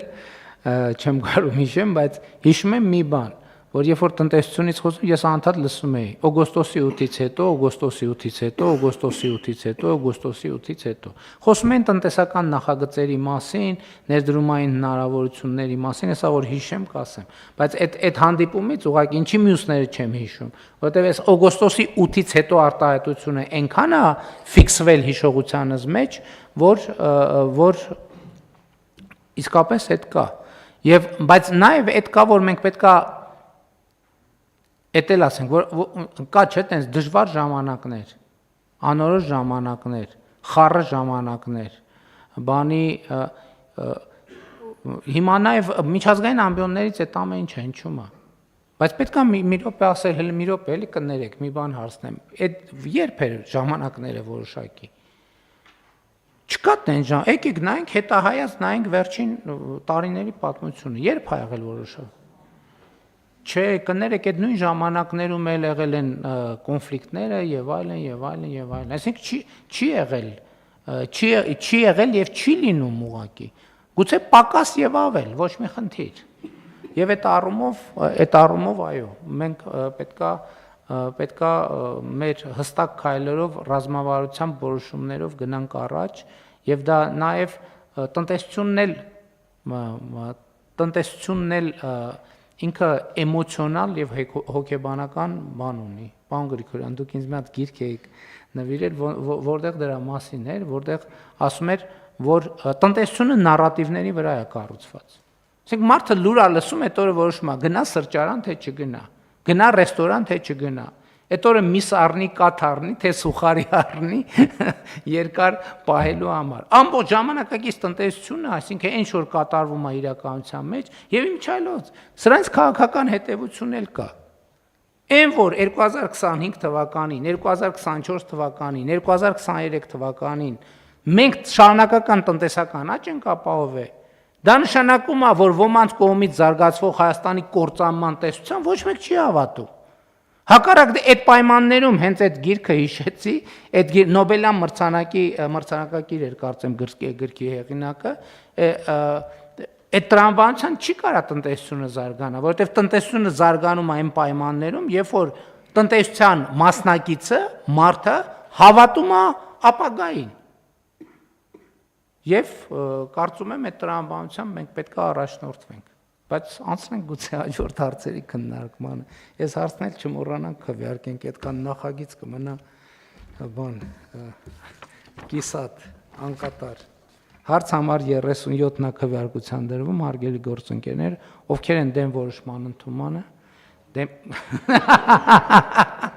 մտքերով էիք դեմ չկա, որոշումն ընդունված է։ Քննարկում ենք հարց համար 15-ը անկանխիկ եղանակով վճարումներից կենսաթոշակառուներին հետ վճար տրամադրելու կարգում փոփոխություններ կատարելու մասին հարցը զեկուցող աշխատանքի եւ սոցիալական հարցերի նախարար Արսեն Թորոսյան։ Համեցեք, պարոն Թորոսյան։ Շնորհակալություն, պարոն վարչապետ, ըստ էության այս նախագծի մասին մենք շատ ենք խոսել, սկսած ազգային ժողովում մեր ելույթների ժամանակ վերջացրած այլ հրապարակային առիթներով եւ հիմա առաջարկում ենք իրավական կարգավորումը ընդունել։ Հետվճարի ծրագրի գործողության ժամկետը առաջարկում ենք երկարաձգել եւս 1 տարով մինչեւ 2026 թվականի դեկտեմբերի 31-ը, միաժամանակ շահառուներին հնարավորություն տալ անկանխիկ վճարումների ստանալ ավելի մեծ չափով հետվճար։ Այս նպատակով առաջարկում է հետվճարի հաշվարկման համար 2026 թվականի հունվարի 1-ից հետո կատարված անկանխիկ վճարումների նկատմամբ կիրառվող 12%-ը ավելացնել եւ սահմանել 20%, իսկ հետվճարի առավելագույն չափը 6000 դրամից դարձնել 10000 դրամ։ Ուզում եմ որոշակի վերջի վիճակագրություն ներկայացնել, պարոն վարչապետ, ձեր թույլտվությամբ, ուրեմն միայն 2025 թվականի հոկտեմբեր ամսվա տվյալներով հետևյալ պատկերն ունենք։ Ծրագրի շահառուների թիվը 366432 է եւ աճը նախորդ ամսը համեմատ 3.6%, այսինքն մենք տեսնում ենք տենդենց աճի։ Անկանխիկ գործարքների հանրագումարը 14 միլիարդ 768 միլիոն դրամ եւ աճը 6.9%, մեկ շահառուի ստացած հետվճարի միջին չափը 4157 դրամ, աճը 2.8% եւ ստացված հետվճարի ծավալը 1 միլիարդ 523 միլիոն դրամ, աճը 6.5%, նորից եմ կրկնում, խոսքը հոկտեմբեր ամսվա մասին է։ Ուզում եմ նշել նաև, որ նոյեմբեր ամսվա ցուցակներով կենսաթոշակ եւ նպաստ ստացող շահառուների թիվը կազմել է 661,811, որից 600,126-ը իրենց կենսաթոշակը կամ նպաստը ստանում են անկանխիկ եղանակով եւ հետեւաբար այս 366,000 այս ծրագրի շահառուների թիվը կազմում է անկանխիկ ստացողների 61%-ը։ Եվ մենք մեր քաղաքականություններով ըստ էության խթանում ենք, որ այդ թիվը աճի եւ մի ամփոփ թիվ ուզում եմ ներկայացնել ծրագրի մեկնարկի պահից մինչ օրս իրականացվել է կենսաթոշակային քարտերով 314 միլիարդ 194 միլիոն դրամի անկանխիկ գործարք եւ հետվճարի տեսքով շահառուներին հետ է վերադարձվել 30 միլիարդ դրամ։ Մինչ օրս ուրիշ թվեր էլ իհարկե կա ձեռքի տակ, օրինակ, որ միայն այս տարի մենք արդեն վերադարձել ենք 13.5 միլիարդ դրամ, չհաշված նոյեմբեր եւ դեկտեմբեր ամիսները, իսկ 2024 թվականին դա եղել է 16 միլիարդ դրամ, այսինքն աճը ակնհայտ է եւ մենք տեսնում ենք քաղաքացիների հետաքրքրվածությունը եւ նաեւ հաշվի առնելով մեր նախորդ նիստին ընդունած որոշումը, որով մենք ըստ էության ամեն ինչ դարձնում ենք անկանխիկ, նույնիսկ այս մեր 60,000 քաղաքացիներին կվճարենք կենսաթոշակները եւ նպաստները անկանխիկ եղանակով, ես կարծում եմ, որ կրկին կունենանք թվերի ավելացում, ինչը ըստ էության կենսաթոշակների կամ նպաստների ավելացում է նշանակում, միջին ավելացումը հաշվի առնելով այս մեր թվերը 3.5-4,000 դրամի շրջանակներում կլինի, բայց յուրաքանչյուր ավելացող մասը, բայց յուրաքանչյուր քաղաքացի, ով ունի իրավունք օգտվելու այս ծրագրից, կարող է պոտենցիալ 10,000 դրամ ունենալ ավելացում գումարային։ Շատ լավ, հարգելի գործընկերներ, ըստ էության մենք խոսում ենք կենսաթոշակի հերթական ավելացման մասին, բայց ինչպես նախկինում առիթ ունեցել եմ ասելու, մենք մեր որոշումների դիտանկյունները փոխում ենք, որովհետև մենք մեր որոշումները պետք է կայացնենք այնպես, որ նրանք լրացուցիչ եւ հարակից էֆեկտներ ունենան։ Այս մտածումները մեր մոտ սկսվել են դեռևս այն ժամանակ, երբ որ մենք 2019 թվականին բարձրացրեցինք 10%-ով ուսուցիչների աշխատավարձ։ Եվ մենք, երբ որ հետագայում ուզում ենք հասկանալ մեր կայացրած որոշման էֆեկտը, մենք տեսնում ենք, որ այդ կայացրած որոշումը ոչ մի էֆեկտ չունի բացարձակապես։ Ընդ որում, այնպես չի, որ ուսուցիչները, որոնց աշխատավարձը բարձրացել են, առանձնապես գոհ են, եւ ընդհակառակը ուսուցիչների շրջանում անարդարության զգացում կար, թե մեկը պրոֆեսիոնալ հմտությունները հաշվի չեն առնում եւ այլն, դրա համար մենք ներդրեցինք կամավորատեստավորման ծրագիրը, որը այսօր կարող ենք ասել, որ հաջողված ծրագիր է միանշանակորեն։ Այսօր Հայաստանի Հանրապետությունում 700,000 դրամ աշխատավարձ ստացող ուսուցիչ կա։ Այն ճանապարհով, որ մենք գնայինք, մենք երբեք այս ցուցանիշի չենք հասնի, երբեք։ Այսինքն կհասնեինք մի անորոշ շրջանում, երբ որ 700,000 դրամը կլիներ այդ նույն 150 կամ 200,000 դրամի գնողունակության։ Սա իհարկե կենսաթոշակների հետ կապ չունի, բայց մյուս կողմից, երբ որ կենսաթոշակների բարձրացման մասին էինք մտածում, մենք էլի հարակից էֆեկտների մասին մտածելու կարիք ունենք, որովհետև այդ թվում մենք պետք է մտածենք ոչ միայն թոշակների բարձրացման, այլև մեր տնտեսության աճի եւ ստվերի կրճատման մասին, որովհետեւ մեր թոշակառուների թիվը այս հələ նոր է աշխատողների եւ թոշակառուների տեսակարար քշրում որոշակի ծանրության կենտրոնը աշխատողներինն է եւ ոչ թե թոշակառուներին է, բայց մենք պետք է հասկանանք որտեղից է թոշակը գեներացվում մարդկանց աշխատանքից եւ մարդկանց աշխատանքը պետք է նաև տեսանելի եւ ոչ ստվերային լինի եւ մենք այս ճանապարհով նաև թոշակառուներին մեր հարգելի հնարավորություն ենք տալիս, որպեսզի սա նաև մասնակցության ձև է, գիտեք, հանրային կյանքի։ Երբ որ կենսաթոշակառուն գիտի, որ ինքը կոնկրետ պետության զարգացման, ստվերի կրճատման գործում ունի դեր։ Այս քաղաքացիական զգացողությունը շատ կարևոր է եւ մենք երբեք դա չենք գնանշում։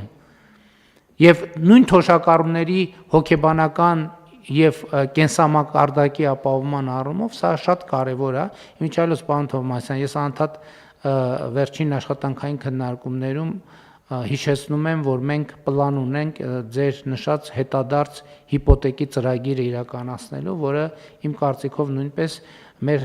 թոշակառուների կենսամակարդակում եւ ապրելակերպի մեջ էական դրական փոփոխություններ է մտցնելու, բայց հաջորդն եմ ուզում ասել։ Լավ, ասում ենք թոշակառուն ինչի վրա է ծախսելու գումարը։ Ենթադրենք 12000 կամ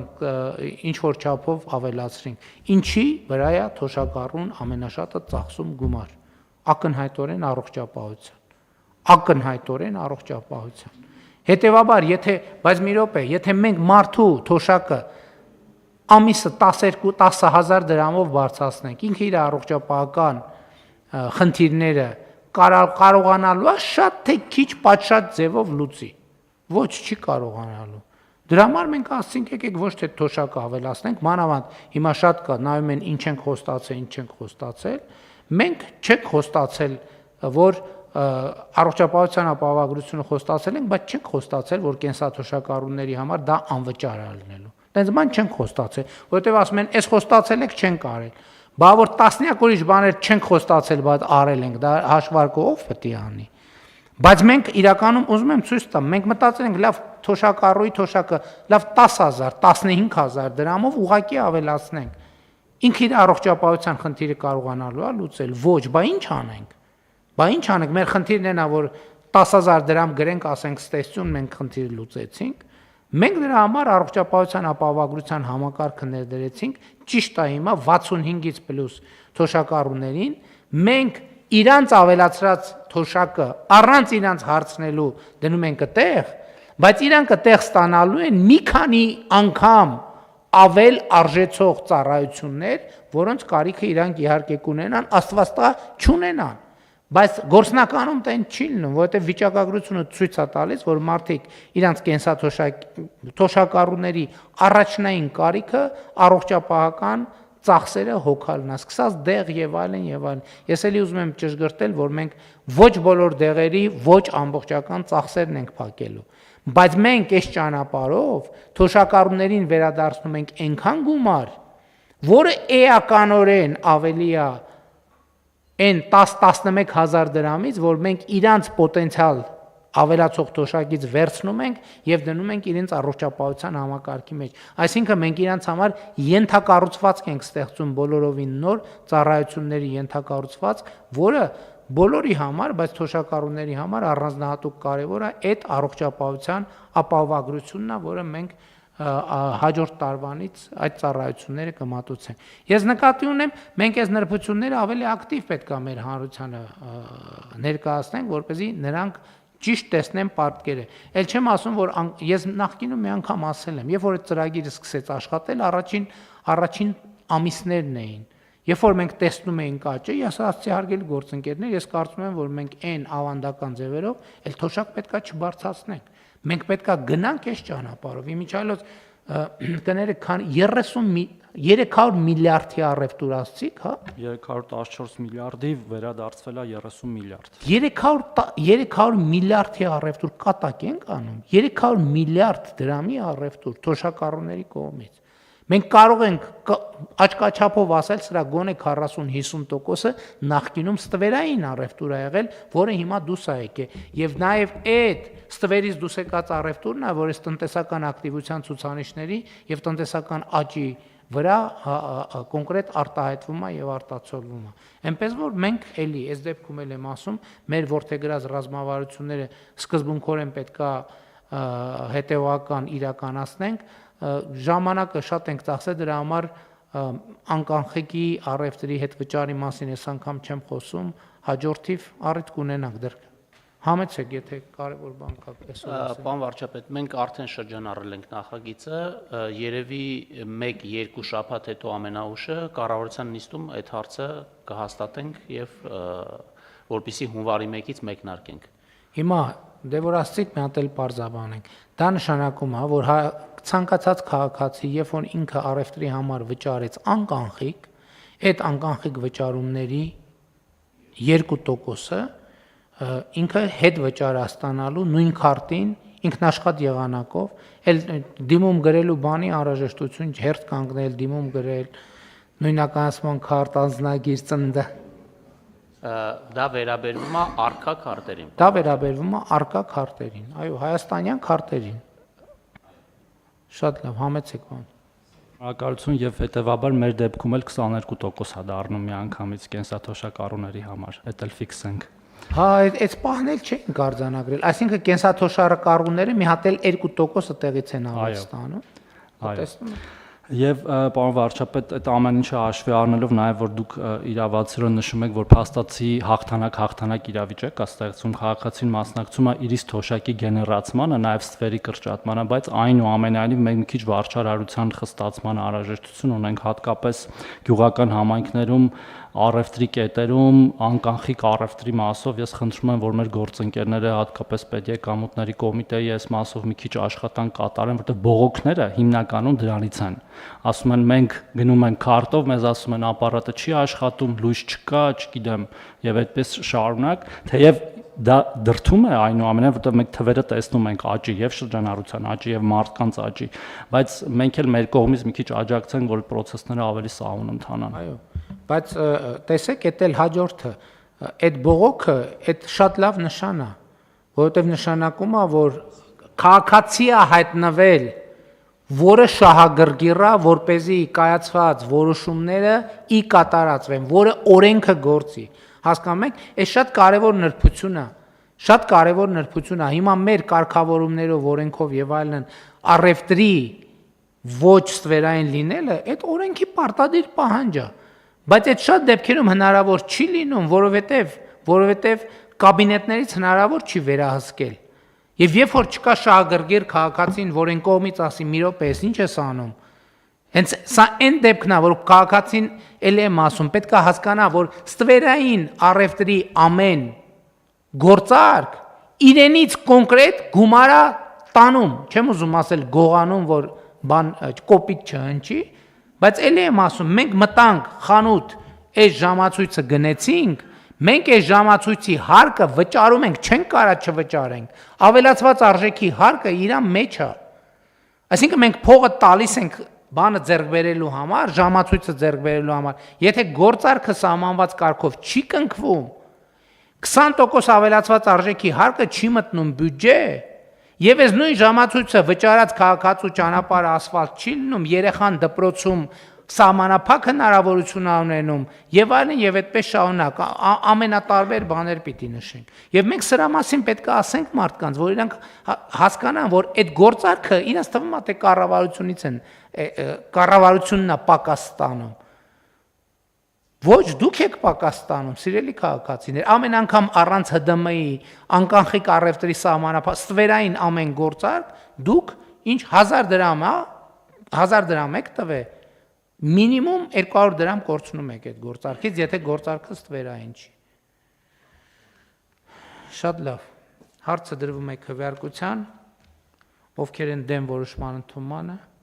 դեմ չկա, որոշումն ընդունված է։ Հարգելի գործընկերներ, քննարկում ենք հարց համար 48-ը կատարողականի գնահատման պիլոտային կարգը հաստատելու մասին։ Զեկուցող փոխվարչապետ Տիգրան Խաչատրյան, համեցեք պարոն Խաչատրյան։ Շնորհակալություն մեծագույն վարչապետ, հարգելի գործընկերներ։ Ձեր քննարկմանը ներկայացված կառավարության առաջնահերթությունների ուղղությամբ կատարողականի գնահատման եւ դրա հիման վրա խրախուսման պիլոտային ծրագիրը հաստատելու մասին որոշման նախագիծը մեր հանրային կառավարման բարեփոխումների ռազմավարությունը որպես առաջնահերթ ռազմավարության կարևոր անելիքներից մեկն է։ Այն առաջնահերթ նպատակներ է սահմանել կառավարման մարմինների արդյունավետության եւ հանրային ծառայության մրցունակության բարձրացումը։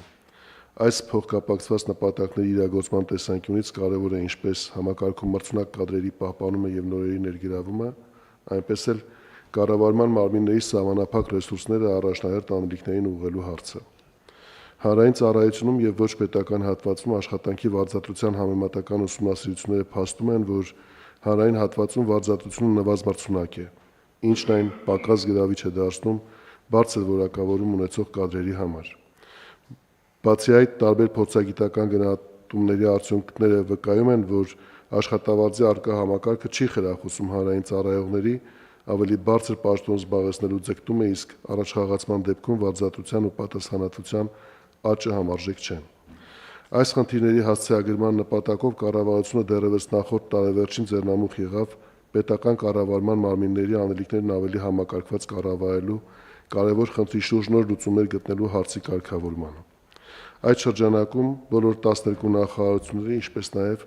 կառավարության ենթակա մարմիններից պետական եկամուտների կոմիտեի, քաղաքաշինության կոմիտեի եւ կադաստրի կոմիտեի համար սահմանվեցին այն առաջնահերթ ուղղությունները եւ դրանց շրջանակում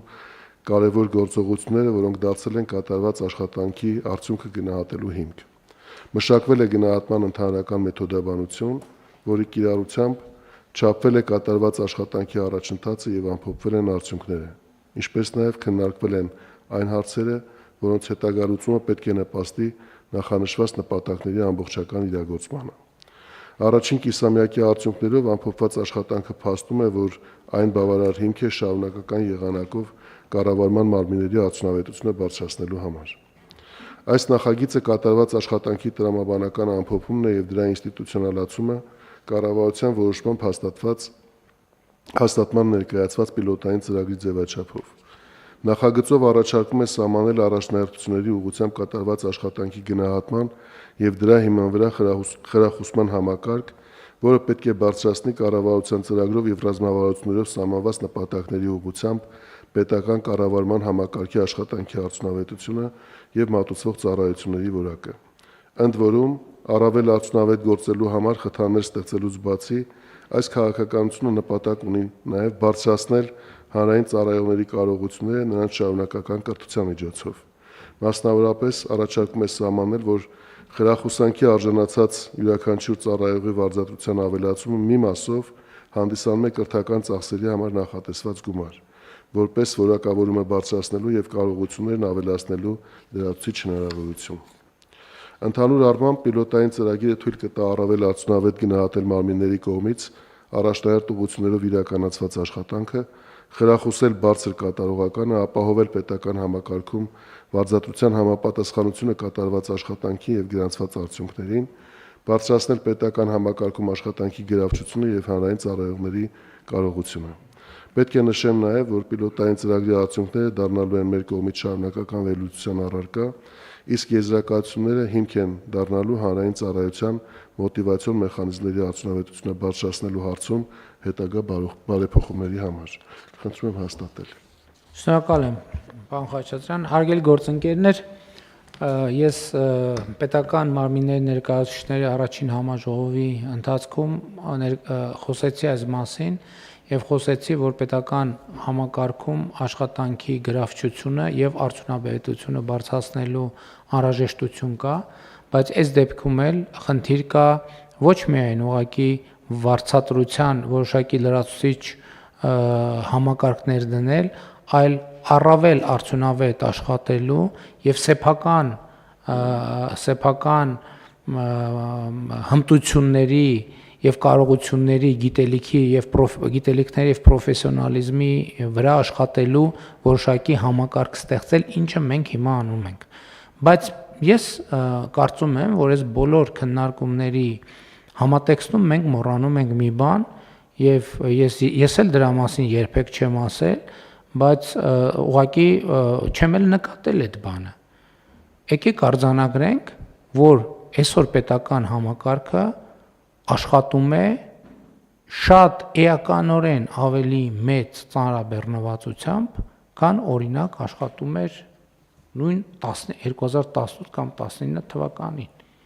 Ինչու՞։ Որովհետև ծավալները աշխատանքի մեծացել են։ Ես այն օրը Գեղարքունիքի մարզպետի հետ աշխատանքային խորհրդակցություն ունեի, ասացի, քանի շինարարական օբյեկտ կա մարզում, 247, պարոն վարչապետ։ Մարզում կատարվում է պետական սուբվենցիա, այսինքն կառավարության ընդունված ծրագրերի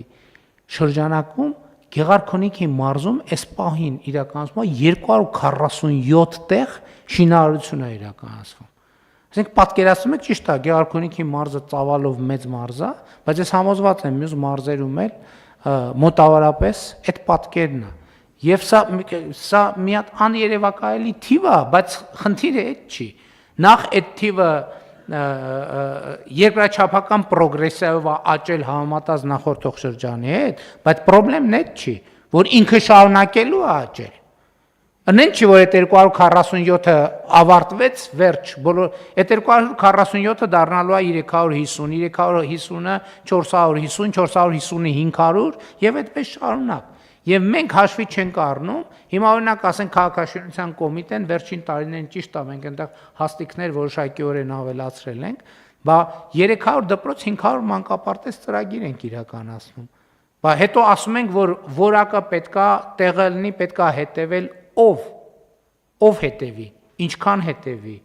ինչ աչքով հետևի։ Այս ամեն ինչը շատ կարևոր խնդիրներ են, եւ մենք այո կայացրել ենք սկզբունքային որոշում, ընդ որում այդ որոշումը շատ կարևոր է, որ մենք կայացրել ենք ընտրություններից առաջ,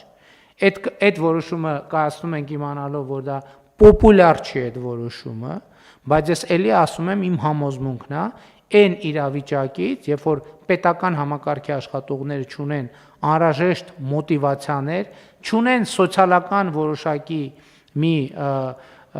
դա երաշխիք էլ չէ, էլի սոցիալական որոշակի մի ապահովվածության շատ թե քիչ միջին մի մակարդակ, դրանից ամենաշատը տուժում է ով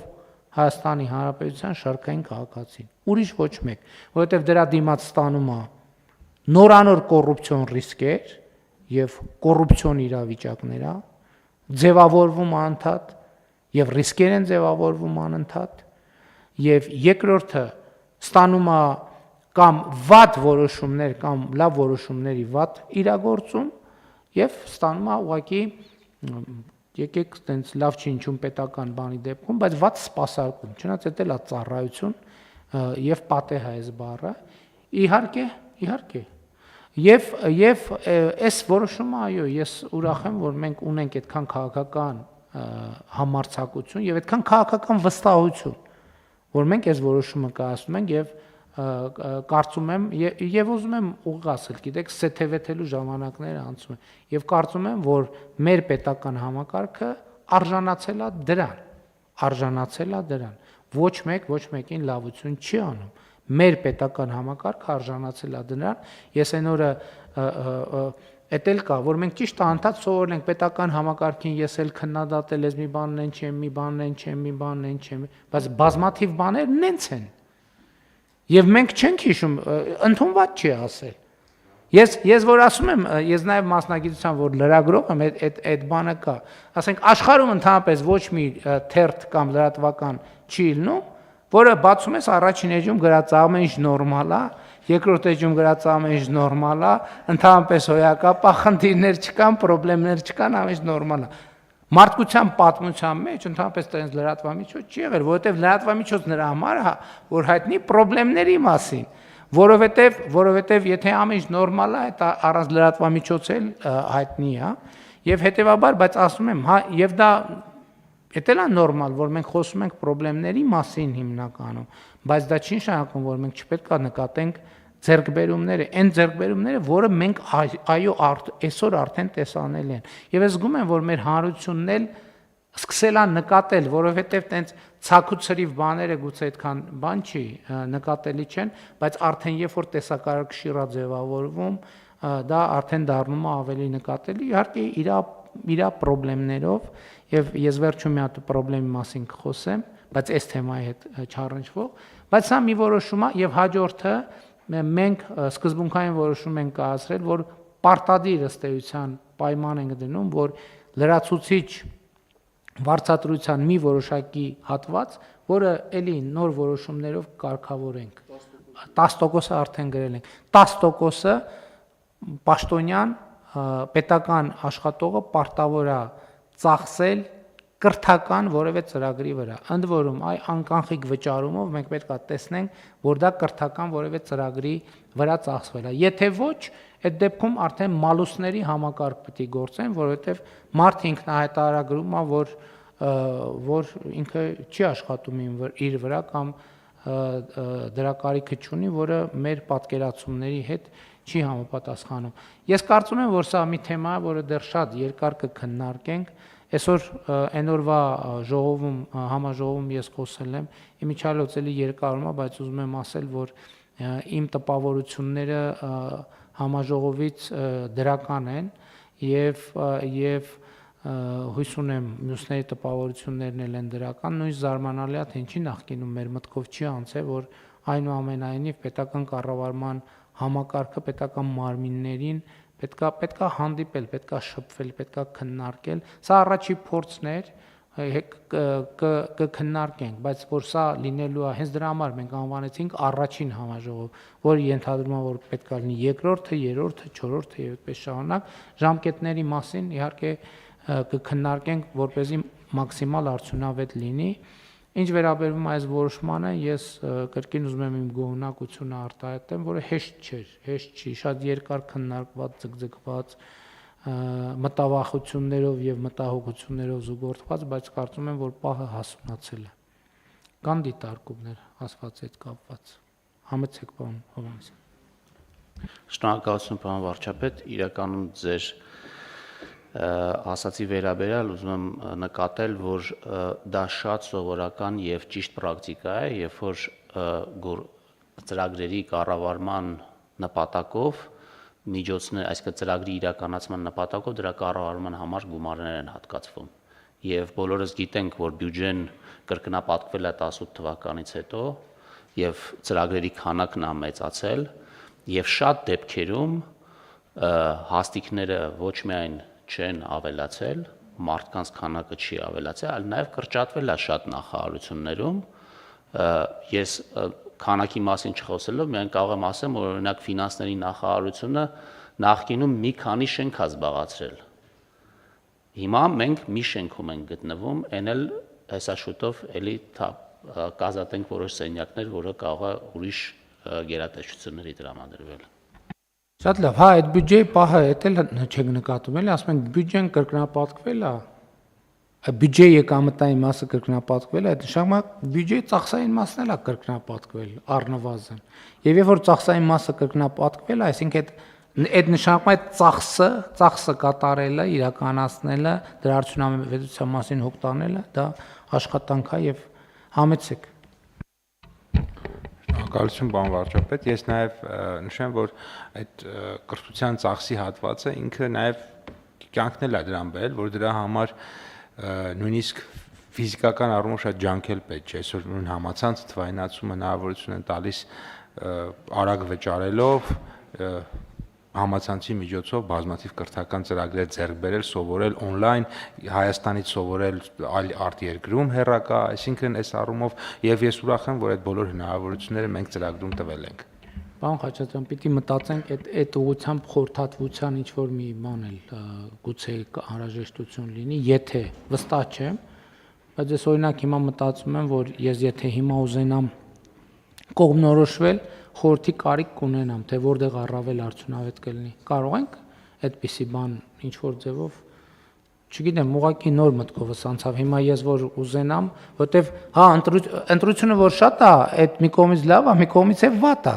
որտեվ մտնում ես մոլորվում ես, ասում ես հիմա ոնց, հետո որ միտեղ ընտրում ես, բանը ափսոսանքի զգացողություն է, կարող է մյուս տեղը ավելի լավ լիներ եւ ավելի արդյունավետ լիներ։ Շնորհակալություն, պարոն վարչապետ։ Ես կարծում եմ, որ այդ նախընտրելի շրջանակը որպես ուղեցույց ոլորտային առանձնահատկություններ կունենա, եւ մենք այս նախագծով դրան իհարկե չենք անդրադարձել, բայց ես արդեն նշեցի իմ հիմնական խոսքում, որ մտածում ենք ընթացքից եկող բոլոր ազդակները ամփոփել, եւ սա հավանական է կլինի այն նախագիծը, որը պիլոտի ժամանակահատվածում, որը 2026 թվականն է ներառում նաեւ, բազմաթիվ փոփոխությունների կենթարկվի։ Եվ ինչպես ձեզ զեկուցելու առիթ ունեցել եմ, մենք նախատեսում ենք, որ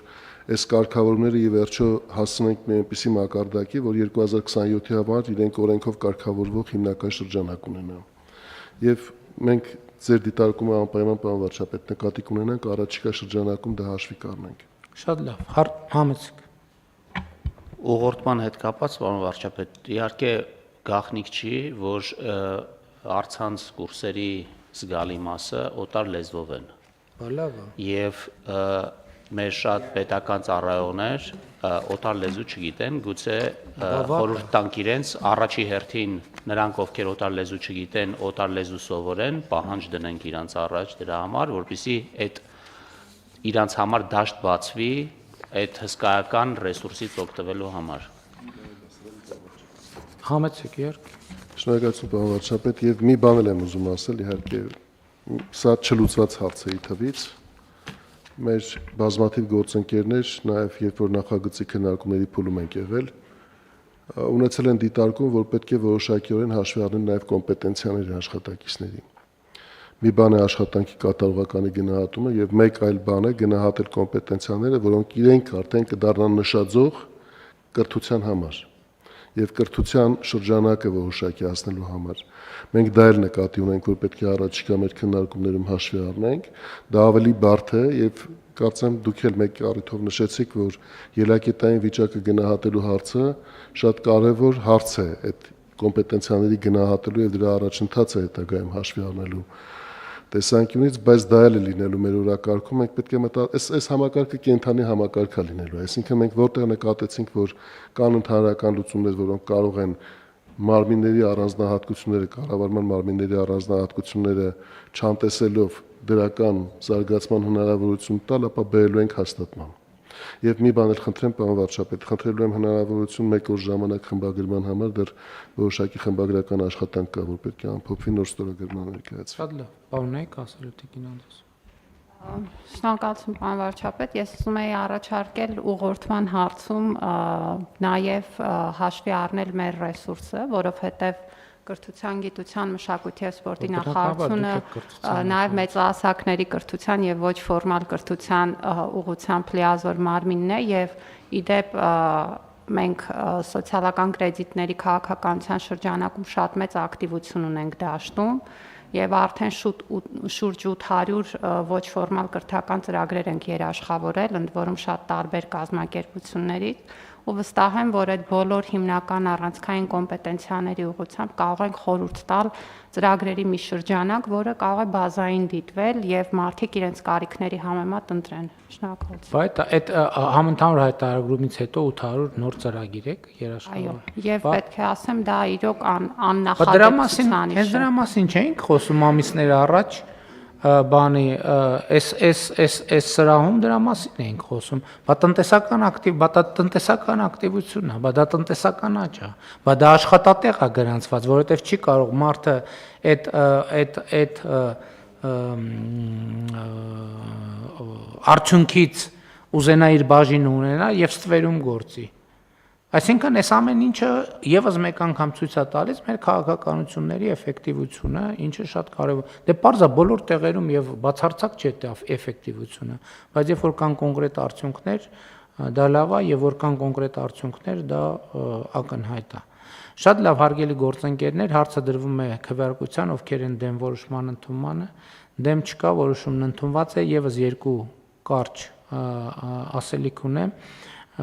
Ուրեմն դիտարկելով այդ թվում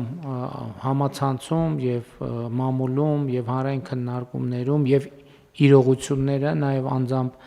արձանագրելով ես հանգել եմ այն եզրակացությամբ, որ անհրաժեշտ է վարչապետի որոշմամբ երկու խումբ ստեղծել եւ աշխատանքային խումբ ստեղծել, աշխատակազմին հանձնարարում եմ անհատական կազմի մասին տալ առաջարկ, խմբերից մեկը պետքա զբաղվի օդի աղտոտվածության խնդիրներով, որովհետև նախ պետք է այդ խնդրեմը արձանագրել մեր օրակարգում, հասկանալ եւ կոնկրետ լուծումներ տալ եւ երկրորդը երթևեկության կարգավորման հետ կապված խցանումների հաղթահարման աշխատանքային խումբ, այսինքն երկուսն է վարչապետի որոշմամբ աշխատանքային խումբ ենք ձևավորում եւ այնտեղ պետք է լինի մեխանիզմներ հաշվետվողականության, որ ժամանակ առ ժամանակ այդ թվում եւ հանրային հաշվետվողականության եւ ինձ հաշվետու լինելու թե ինչ աշխատանքներ են կատարված։ Այսինքն միջգերատեսչական բնականաբար Երևանի քաղաքապետարանն է պետք է ներգրավված լինի, այլ համայնքների ներկայացուցիչներ առաջարկ տվեք, թե ինչպիսին կլինի առավել արդյունավետ այդ կազմը, որ เป զի գուցե ունենա փոքր ավելի մոբիլ հատված, գուցե ունենա ավելի ընդլայնված հատված, որ เป զի համ հնարավոր լինի ներառականություն ապավել, իմիջիայլոց պետք է նախատեսել քաղաքացիական հասարակության եւ փորձագիտական հանրության ներկայացուցիչների ներառումը անպայման, այսինքն ոչ միայն գերատեսչությունների միջոցով աշխատել, այլ ուղիղ անմիջապես, անհատապես աշխատանքային խմբերում իրենց ներգրավվածությունը, որ เป զի փորձագիտական եւ վարչահարական կապը հնարավորինս ավելի ուժեղ լինի։ Այսքանը հարգելի գործընկերներ, նիստի օրակարգը սպառված է, նիստը ավարտված, շնորհակալություն։